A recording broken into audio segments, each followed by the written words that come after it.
So now, before we continue on to this example, first let's point out a few of the values that we will be working with. And the first thing about each of the examples that you will see throughout this course is that they're going to be much, much smaller than a real system. So a real system and a real cellular are going to have many, many, many more devices than you're going to see them we're going to be working with here. But we're constrained by what we can write on a single piece of paper, and additionally, it will illustrate the main ideas just by considering a smaller example. So now, in this table over here, we're showing each of the three transmitters on this side, A, B, and C, and then the receivers as well. And each of these values is what we call a gain. And the direct gains are for instance, from A to A, from B to B, and from C to C. Those are the direct channel gains. So we can write that here. Direct, this is direct, and this is direct.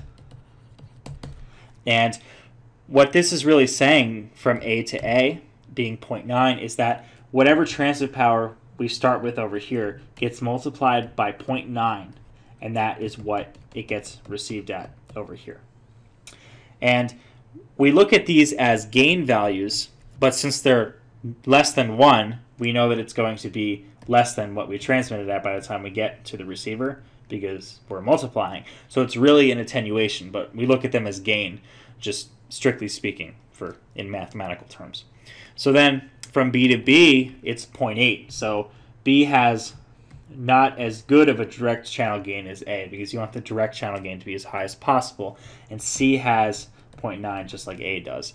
Now we look at the interfering gains. For instance, we can say from A, starting at A to B, from A to B is 0.1. So this value over here would be 0.1.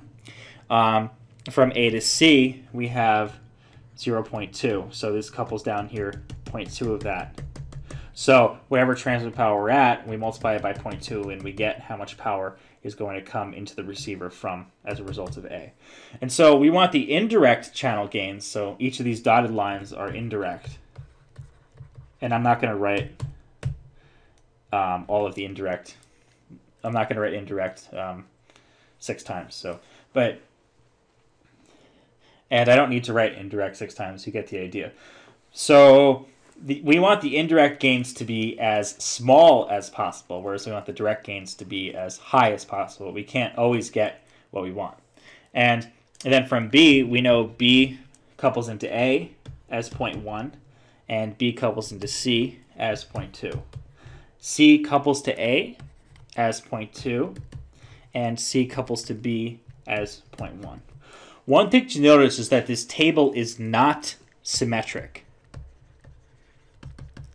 And symmetric would mean that going from B to A is the same thing as going from A to B. So for many of the values here, it actually is symmetric. But for instance, if we look at from C to B and from B to C, they're not the same because we have 0.1 and 0.2.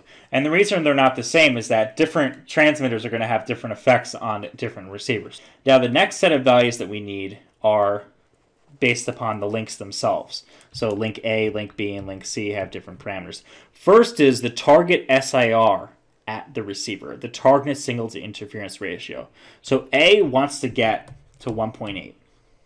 B wants to get to 2.0, and C wants to get to 2.2.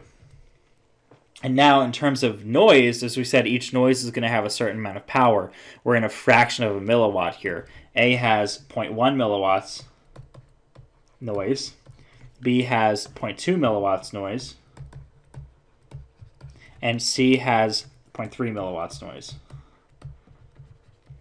So you can see that they have different necessities for differing signal qualities, which will depend upon the specific phone and things along those lines.